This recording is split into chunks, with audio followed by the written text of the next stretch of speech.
Yeah, just to introduce me quickly, Mark Sayers, live here in Melbourne, Australia, have lived here my whole life, and not just in Melbourne, but one particular neighbourhood in Melbourne, which is uh, really advantageous to, I guess, be embedded in a place doing ministry here. I'm senior pastor of a church called Red, so Red Church. Have been doing that as the lead pastor since 2009.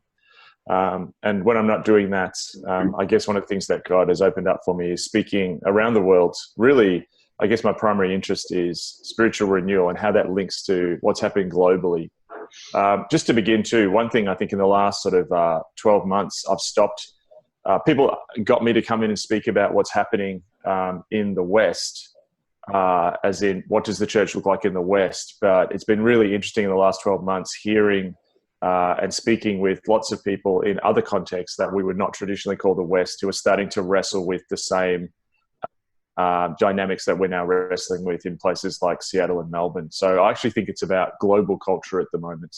And what's really interesting in a place like Seattle is, just as you shared, Chris, that you can have these super secular post-Christian dynamics, and then one block away, you've got these dynamics from the two-thirds world all happening in the same places. So it's a really interesting moment.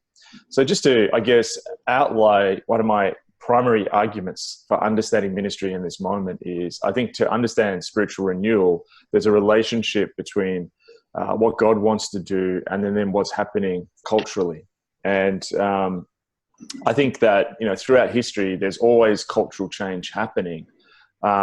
But what's really fascinating is that we have a dynamic at the moment where it's happening across the world, and the world is increasingly becoming like a network. And in a network, you catch things from each other. One of the best places to not catch the common cold is in Antarctica. Very few people in Antarctica actually get colds because there's such a low population base, and they're actually cut off from other people for a huge part of the year.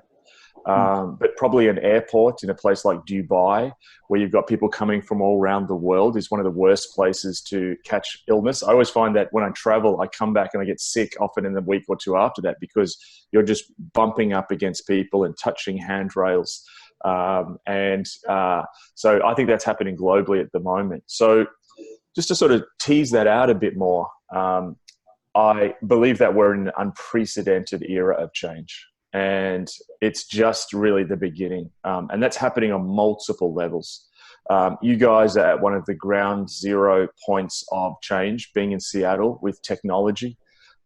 Technological change is rapidly changing the world. It's absolutely fascinating that one of the things that's happening at the moment is that social networks, Facebook, Instagram, these things, Twitter, which were initially heralded as things which would join us together, increasingly are being turned off before elections. So that began to happen in places in the two-thirds world, but recently just before the Spanish election. This is an EU country, a Western country in Spain. They shut down, the government actually shut down some of the social networks for, I think it was 2 weeks before the election. Now that leads me to ask a question. If it's that dangerous to have before an election and creates that much division, why is it okay the rest of the time? So, it's a really strange thing that's happening. In Sri Lanka recently, when there was a series of ISIS bombings, they shut down the internet for weeks. This is becoming normal. So there's something which is creating or feeding off sort of divisions.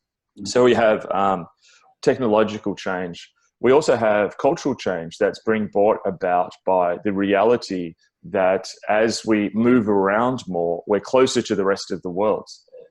One of the big things that is happening, if you look at just the current political environment in the US, the big debate that's happening at the Senate is around foreign interference in elections. Now, look, that's something that's been happening for some time, but the fact now that we're increasingly talking about other countries interfering in elections means that the world is becoming a place where people bump up against each other. I live in a really nice place in Melbourne that I love.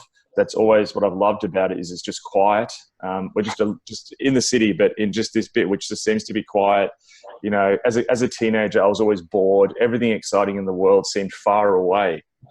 We just had our election here in Australia, and about a year ago, and we just found out that the two candidates running in my election, the local members of parliament, are both the left and the right candidate are under suspicion from our intelligence agencies to be agents of influence for the Chinese Communist Party.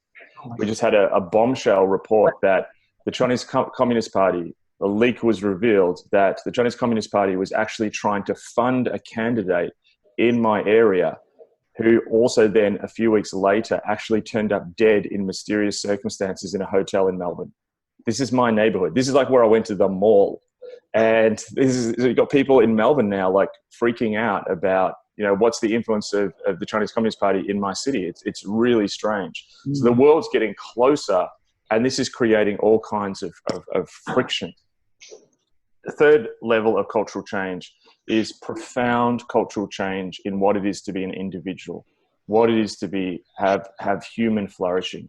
We're in this really interesting paradox where if you go on something like Instagram, if you pick up a magazine, it's filled with stories of people who are super fit, they're working out, they're eating vegan, they're glowing, their skin is glowing, they look like they're just absolutely winning at life. Yet then we have those images constantly before us, yet then we have an epidemic rise in mental health. We have people who are increasingly connected through technology to people all around the world, but millennials, the statistics are telling us, are increasingly isolated, that people are now existing and interacting in a way which I would call intensified individualism. So to help you understand that, you can imagine that a lot of the world for most of its history lived in traditional societies. In a traditional society, you're defined primarily by the outside. So in other words, you're defined by the land that you live on.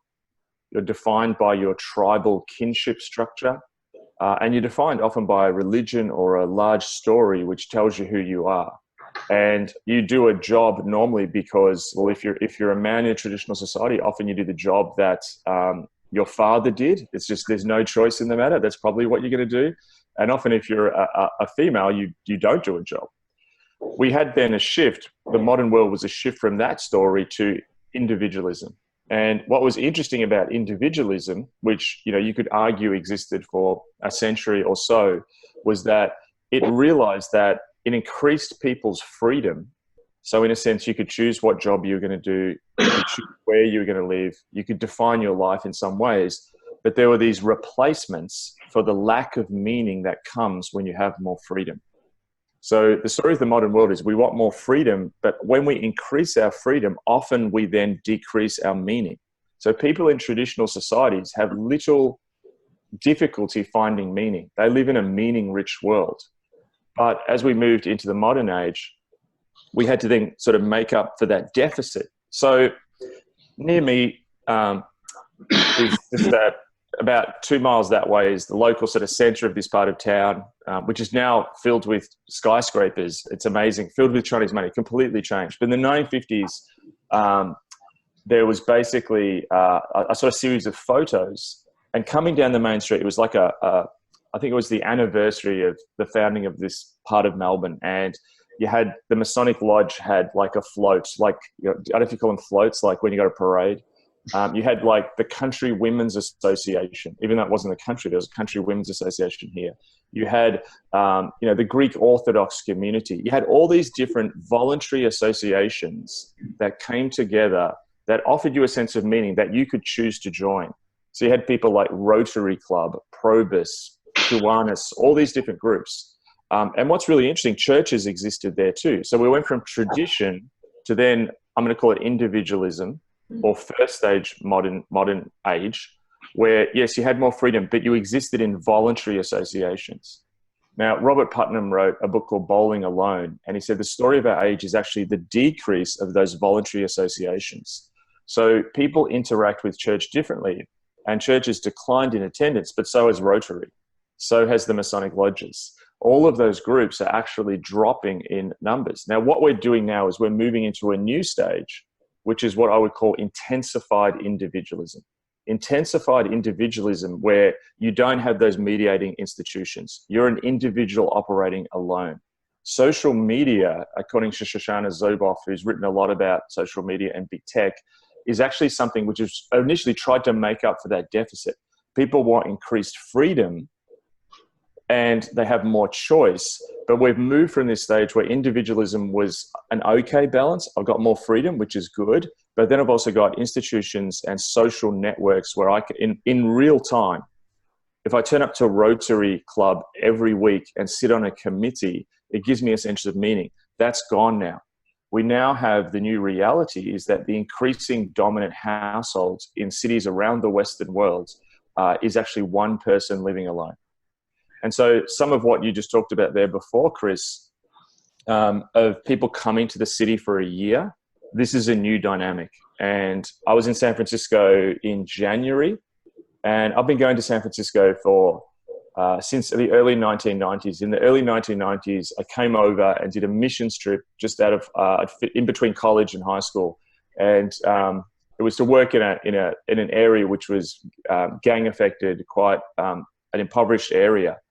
And it's so bizarre now going back to that area, and it's radically changed. And I've seen it change where it was gentrified. So we had initial gentrification, but now we're going to next level gentrification. Next level gentrification is old school gentrification was an area is poorer, people come in, buy up the land, do up the houses, and then move in, and that's the new community. Intensified gentrification is they come and they live for 1 year. And you have these gig economy type things coming in where it's Uber and it's like just living lightly in a place, but no one's really there. So it's really interesting. So my hairdresser, she's from China and she lives 2 miles from here, but all of her relationships really are digital back to China. So she exists here, but she's able to live in this pseudo-Chinese cultural world, which is very different to Chinese migrants in Australia 20 years ago. Chinese migrants 20 years ago in Australia would come and they would exist here and they'd create Chinese associations, Chinese soccer teams, but they sort of became Chinese Australians. The new thing is you come to a country or a city, but you don't even really, it's like a gig. So it's actually gig cities is actually what we're encountering now. Now, this brings a huge, huge challenge to ministry, because what is the church? The church and mission is an embodied, enfleshed reality. So some of the statistics that are coming through are just fascinating around church, where you've got that annual turnover, but also what you're getting now is regular attendance is no longer coming every week. Increasingly, in some places, coming every 10 weeks. Now, some of the stats are saying. So we find this bizarre thing where you meet people and you're like, oh yeah, I love your church. We're totally all sold out for your church. It's brilliant. And you're like, I've not seen you for 2 months. Or the other thing that's happening is like, yeah, we love your church, but our kids play football. So you're not going to see us for 6 months. But once that season's over, we're coming back. And that's regular and connected for them. So what we actually have is we have a deficiency in people who actually want to join a faith community, but actually have not been culturally taught how to connect. So in that middle individualism, you were taught by the culture how to belong somewhere. So the person who came to faith, who'd had a background in a local sporting club and say Rotary, it wasn't a big jump for them to come and actually enfleshed and be part of a church. Now to come and belong and be somewhere and actually exist in a community for millennials and Zoomers under the millennials, this is like learning a new language. That you actually have to turn up to a Bible study regularly is actually completely strange to them. So there's some of the dynamics. By the way, too, I know I just vomit information and drop lots of concepts at high rates. So stop me at any stage if you want to depressurize. But I'll jump to the fourth rung of this is what I would call secularization or post-Christian dynamic. And so the other thing that's happening at the moment is that we're seeing across the Western world an increase in post-Christian realities. That's less people going to church, more people claiming to be without faith or disconnected from organized religion.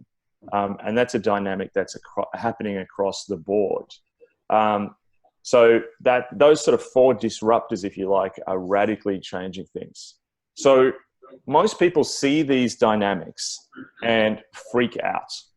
And I think there's a real sense of dismay as I travel around the world, and particularly in Western cultures, and speak to people. There's a sense of people sensing that something's radically changed, seeing this is a profound challenge to the church.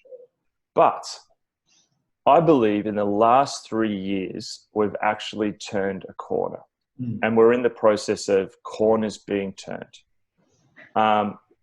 So let me play this out. Leslie Newbigin had a book that he wrote. He was a bishop to India who came back to the UK and wrote really, I think, eloquently on what is the church in the secular West. And in 1959, he wrote a book called Honest Religion for Secular Man, not one of his best known books, but he made a really interesting argument that I think was way ahead of its time. And essentially his argument was that secularism is a force of questioning belief that is unleashed in the world. And in a sense, it comes against the church. But also what Newbigin noted was that it comes against any belief structure. So in a sense, it's like once you let the genie out of the bottle, it's going to come against everything. So I believe what happened was, when you look at the West had a profound shift in 1989 on the 9th of November when the Berlin Wall fell. And the Cold War, which it defined, it was a unifying story. The Cold War was this unifying story of the West against communism and so much of the world against communism. That story ended to the surprise of everyone. The CIA analysts thought it was a trick for about 6 months. They thought the Russians were tricking everyone. They just didn't see it coming. And all of a sudden, at that moment, a new story emerged in the West, which was that we are going to progress to a happy global culture. And it was just going to happen. The argument was over. The rest of the world was just going to slide towards this happy, technologically advanced future. And all that stuff about fighting over meaning has actually now gone. There was a number of assumptions in that. The economy would always grow, that politics was no longer going to be a thing. Politics came back to the center. You had people like Bill Clinton, who whilst was a Democrat, actually had almost a Republican economic policy. In many ways, I know that may be controversial in America, but that's what it looked like from outside of America. You had Tony Blair, who was the Labour Prime Minister of the United Kingdom, but he actually said, we're now in the middle. The politics has come to the middle. Gerhard Schroeder in West Germany. And so it was like, politics is over. Politics is boring, and the future is just going to be these boring politics who make everything nice. At the same time, the story was also told that the future of the church was secular. That post-Christianity was the future. We'd gotten over that stuff. We're just going to be all chilled out and tolerant, and hey, that's the future. Now, what we are living through is that story being ripped to shreds. And that story had a number of profound shocks that came against it. September 11th was shocking as a terrorist attack of incredible audacity and carnage, but also was profoundly shocking because it popped the story that kind of stuff didn't happen anymore. The global financial crisis was a profoundly shocking story because we had come to believe that global markets were going to actually just continue to have endless economic growth. The political turmoil and shock elections, Brexit results that happened in 2016, the election of Donald Trump, against all the polls. Even in my country, our last election, the Conservative Party was written off for months. Like, I didn't even bother. I was overseas. I didn't even bother checking the results until I was walking through a car park in Ireland. I thought, I'll just check. Picked up my phone, and all the polls were wrong. All the experts were wrong. The Conservative Party won, led by a Pentecostal Christian in Australia, which supposedly hates religion. And everyone just went into shock. How many times are we going to have to learn this story? But you can see that everywhere, from literally from Iceland to, Australia, all over the world, the political system has gone haywire. Literally, as we are speaking, the votes are being counted in the UK election, third election in 5 years. You have the most left-wing candidate running for the British Labour Party against the populist right-wing candidate. This is happening everywhere, and everyone is freaking out. Why are they freaking out? Because this is not the story we were told. Mm-hmm. Now, I see that as what New Begin is talking about, that actually what's happening is this process of secularization is actually undermining all of the areas of belief which we'd held there. And everyone's freaking out. And I'm going to say this, it's absolutely brilliant, because what is happening is all of the idols of Western and global culture are being exposed. Hollywood has been absolutely humiliated. It has been revealed as something you can't believe in. International sport, the amount of doping. Russia just got kicked out of the Olympics and the World Cup. FIFA, the global international soccer body, corrupt. Wall Street, corrupt. Militaries around the world, corrupt. Political systems around the world, corrupt. The left is being humiliated. The right is being humiliated. And what's happening underneath the radar is this is creating the beginnings of a spiritual awakening. I want to bring all of this down into a personal story. There was a guy who's friends with my brother, one of my brother's best friends in high school. He's the kind of guy who would not be interested in Christianity. And for years, just like, no, this guy would not care at all. 7 weeks ago, he turned up at our church. And he basically turned up. He's broken up with his partner. He's secretly been watching videos on YouTube. Starts watching Jordan Peterson. And like, hang on, I'm not believing all the stories I'm told anymore. Starts listening to Jordan Peterson, starts going, oh, hang on, maybe there's something bigger, frameworks to life. He then tells me, and this is like, I fell off my chair when I heard this. So he told my brother, he goes, just to let you know, I've been turning on cable, the Christian channel on cable. And like, you start to get a little bit nervous when you hear that from an unchurched person. He's like, I'm watching the Hillsong show, and something weird is happening. When I'm watching Hillsong worship, I'm feeling a sense of peace. Mm-hmm. He starts coming to church. He's coming to church every week. He goes through all of our podcasts. He's listened to more sermons than many people who call themselves regular. Our church, for the first time I've seen this in my ministry life, is having people cold turkey turning up who have no Christian background. In Australia, this has never happened before. Like, we're more secular than you guys.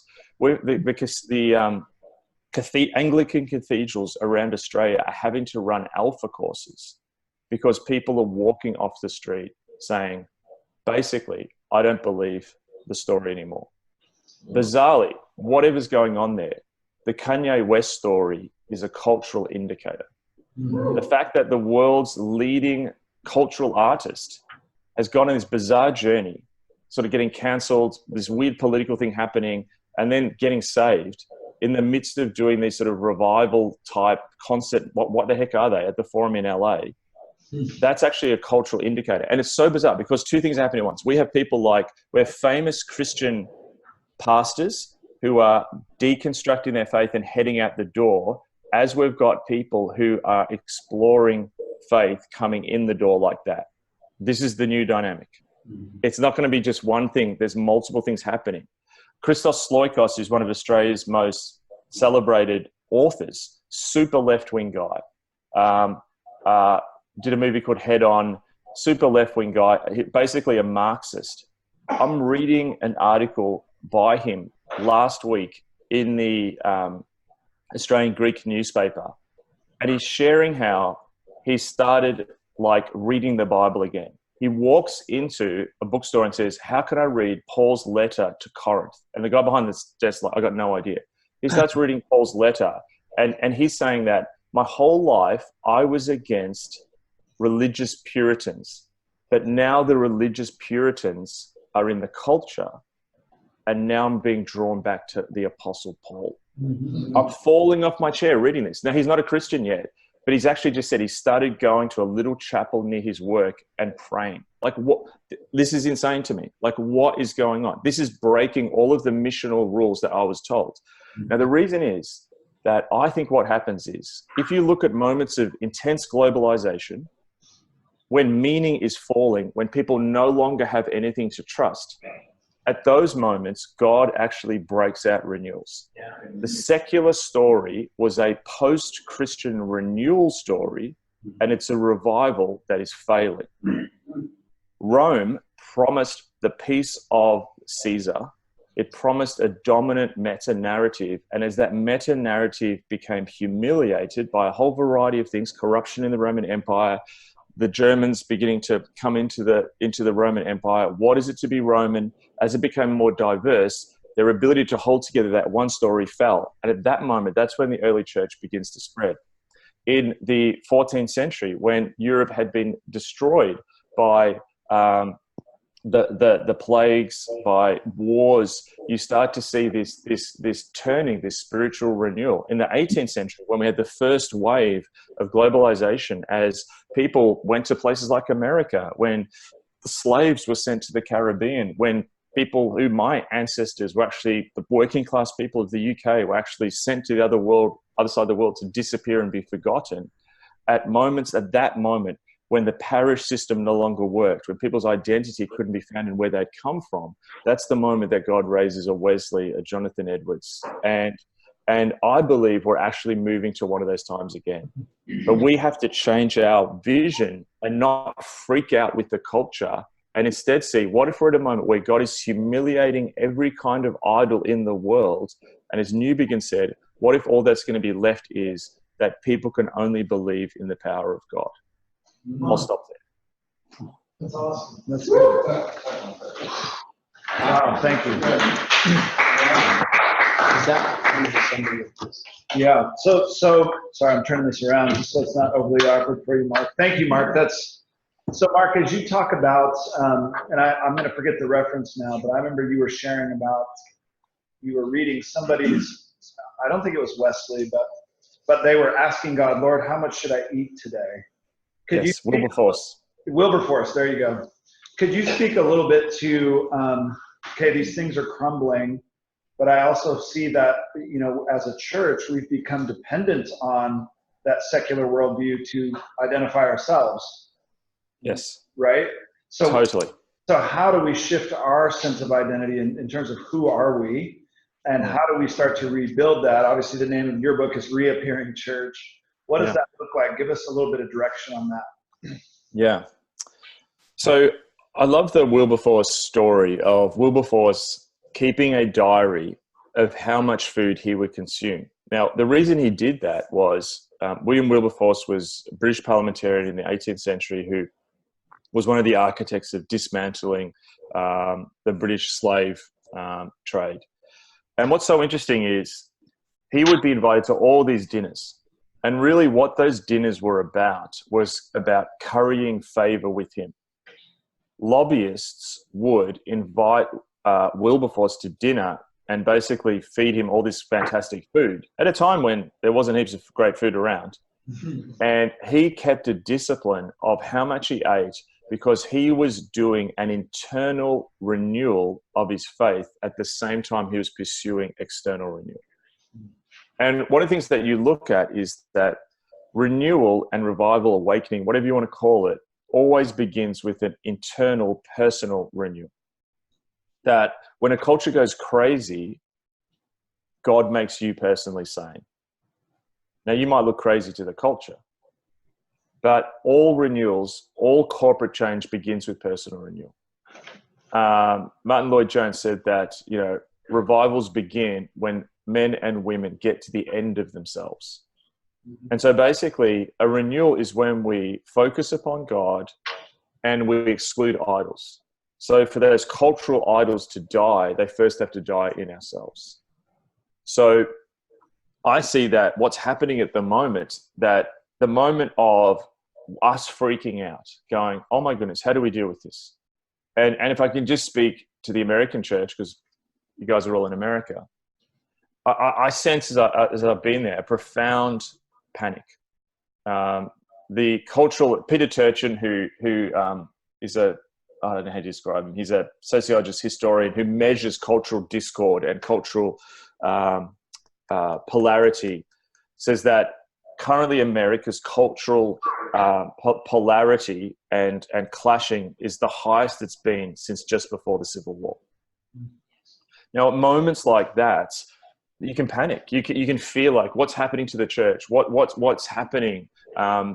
And at moments like that, it's so key to actually reframe this as an opportunity, where actually what God is doing is calling you to actually die to the belief that you can do anything about this in your own strength. I had a moment 2 years ago when I guess God replanted in me the dream of renewal. And we have a 5 p.m. service that's all millennials. And look, it was full. The room was full. We were attracting them. And I'm preaching and people are talking about our church and the fact that we've got so many young adults and blah, blah, blah. And I just looked out and I had this profound moment of panic, because I'm looking at them and I'm like, you're all in the room, but I don't know if you're here. That actually Tinder was setting their sexual worldview. That actually consumerism was setting their desires. That this new, like, they'll turn up 2 weeks and then they won't come, and the patterns of the world. And I remember having this moment where, hang on, I'm writing books about this. People are looking at me. We've got a room. People are seeing us as successful. Yeah, I don't actually know how to do this. And it was at that moment, it was like God, as I was preaching, God says to me, like, basically, you don't know how to do it, Mark, but I do.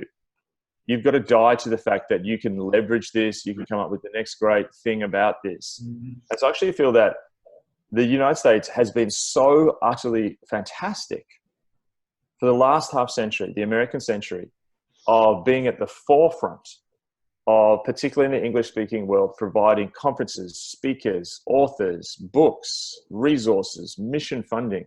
What an incredible gift. But what if there's a point that's being reached now where America doesn't know how to do it? The American church actually doesn't know how to do it. And what if that's exactly where God wants her to be? Because at that moment, instead of technique, actually becomes dependency. What if that moment, instead of the next product, actually becomes about prayer? What if that moment, instead of offering consumer Christianity to the very large cultural Christian base that America has, in contrast to many other Western countries, what if actually now it's about contending for God to move?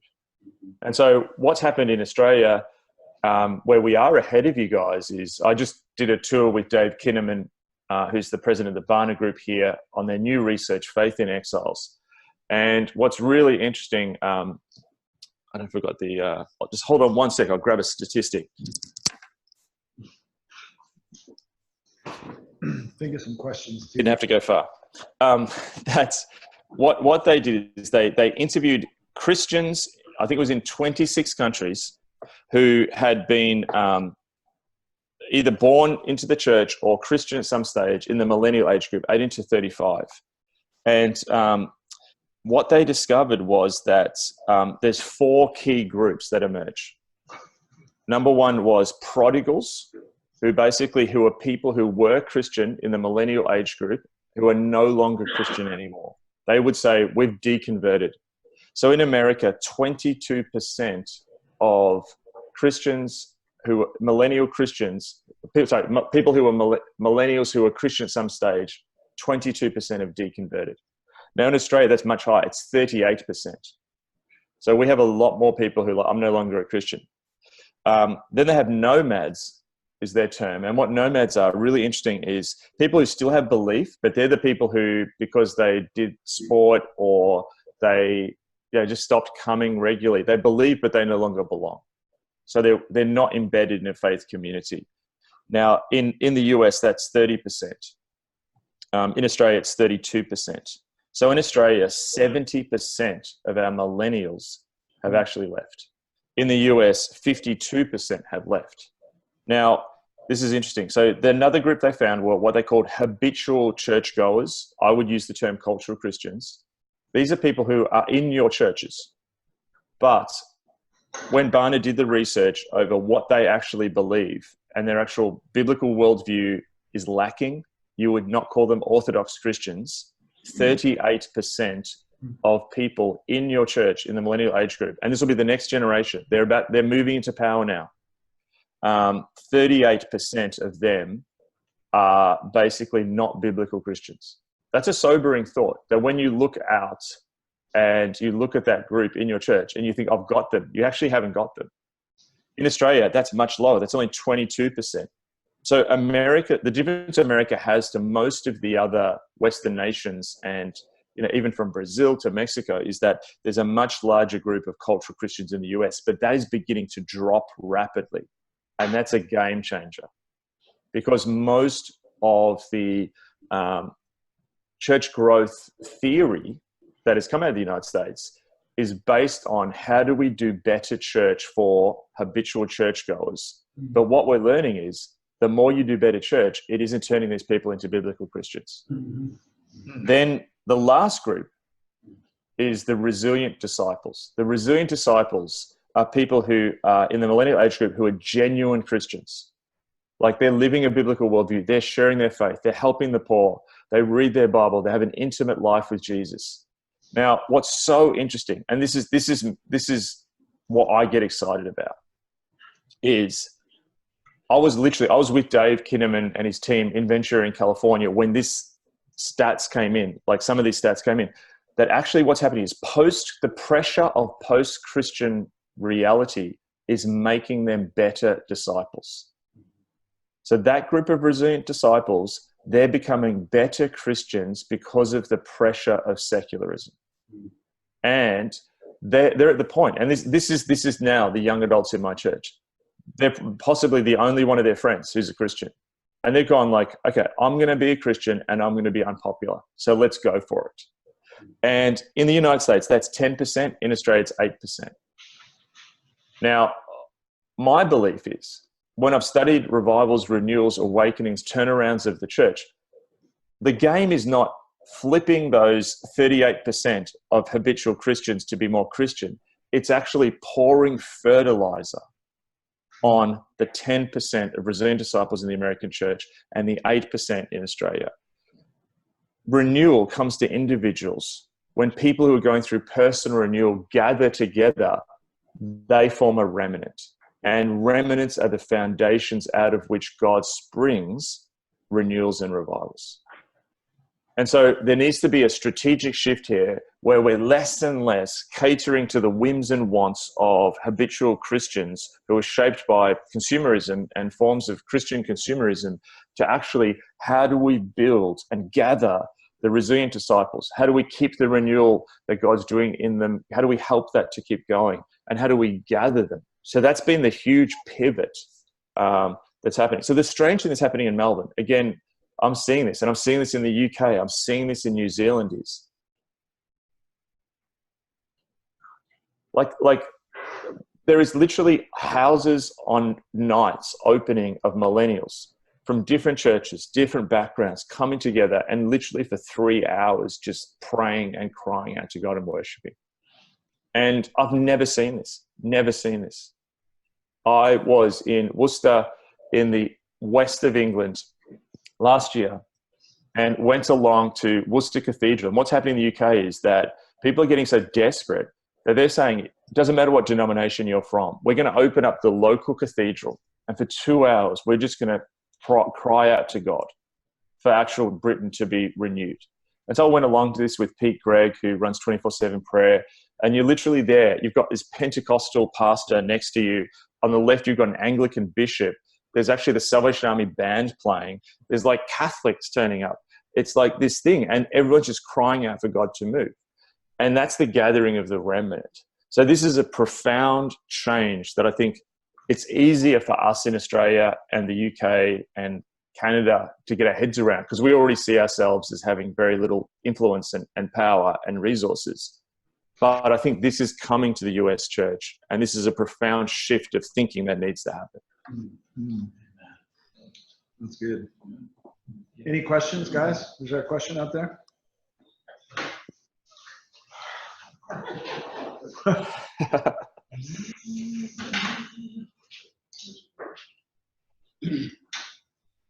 Yeah, I have a question. So you say that when the culture goes crazy and we stay sane, how do we stay sane? I mean, besides that the Spirit of God is stabilizing us and we're getting maybe a confidence that's shaped more like Jesus, but I'm worn out, and I've only been lead pastor for 3 years. And I'm like, this isn't working, you know? So I'm just curious, can you coach us on how to stay sane when people in our church are going insane about the politics and warfare and, you know, dividing, and how do we stay sane? I know this helps because we're together, but what are some of your thoughts? Yeah. So there's a few elements to that.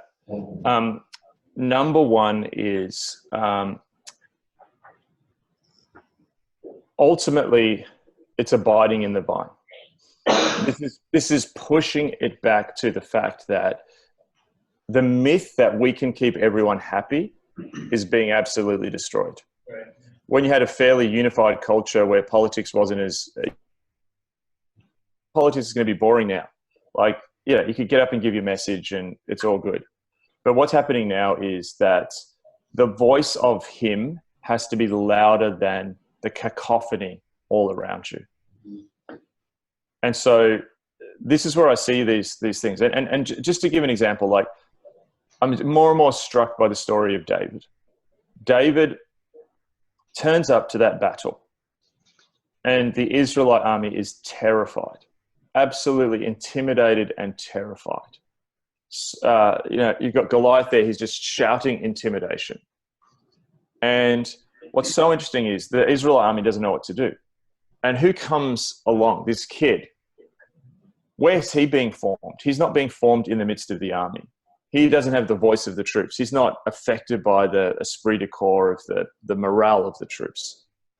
He's actually, his primary formation has been out on the periphery with no one but the Father. And what's so interesting is he goes to Saul, and Saul, it says, you know, I'm going to fight Goliath. And Saul tries to put his armor on him. There's a bunch of people trying to put armor on all of y'all. Yeah. And the real thing that is, he doesn't need the armor. He actually needs what he always had, is simply abiding in the hidden places with the Father. The new power is not on the platform. The new power comes from the hidden places. God is forming people. I believe the next generation of people, of leaders currently, who in 20, 30 years are going to be leading, they're currently working in, I don't know, supermarkets. They're driving around a UPS truck at the moment. They have no platform. God is forming them in hiddenness. In an age of celebrity, where celebrity is pushing and even want to elevate and like blow up Christian leaders, the next bunch of leaders are actually going to be people who are humble and trusting in the hidden places. So you've got to get close to the Father. You've got to get close to his word, where his voice in your ears is louder than anything. The second thing is, what has happened, I believe, in the United States, and this was bizarre. So like about 3 years ago, I started following on Twitter and engaging with some American Muslims, which was really fascinating, because what was so interesting is they were experiencing secularism, and I was just really interested in how it was playing out for them. So I just began to talk to them. And what's interesting is watching some of those guys, and in the last 6 months, watching American Muslims, and these are conservative Muslims, a lot of them.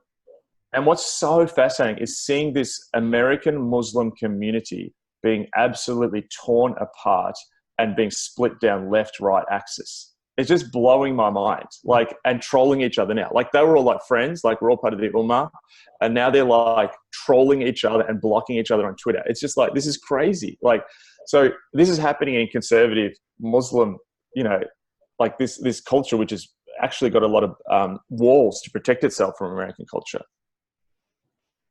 I believe that what's happening is America is innately religious. It has a religious energy. Your religious like Democratic National Convention, Republican National Convention looks more Pentecostal than some of our Pentecostal gatherings. It's like religious. People are so passionate. And I believe that what if God has a destiny for America to be really religious? But when that's not pointed towards Christ, it's going to go into post-Christian religions. And I think what's actually happening is, like, it's like you can't turn that off. Like, America's innately religious, so it's actually going to go into politics. So I actually think we need to look at politics now in America in its current form, both on the left and the right, as forms of new religion. They're actually new religious movements. I listened to this great podcast the other day about a guy who was arguing that cryptocurrencies like Bitcoin, he was studying them as a new religious movement. He said people are treating them like a religion. And I think it's happening with politics. So we have to, just to give you a story, like one of the things that I felt God doing with me is like, how do you actually talk about a Christian worldview in a way which undermines both the left and the right worldviews? I believe Jesus totally undermines the left and the right worldviews. There's elements of both that actually reflect God's heart. The element of the left to actually hold up the poor, to look out for the broken. There is a deep Christian roots that come from that. The British Labour Party was actually started by Methodists.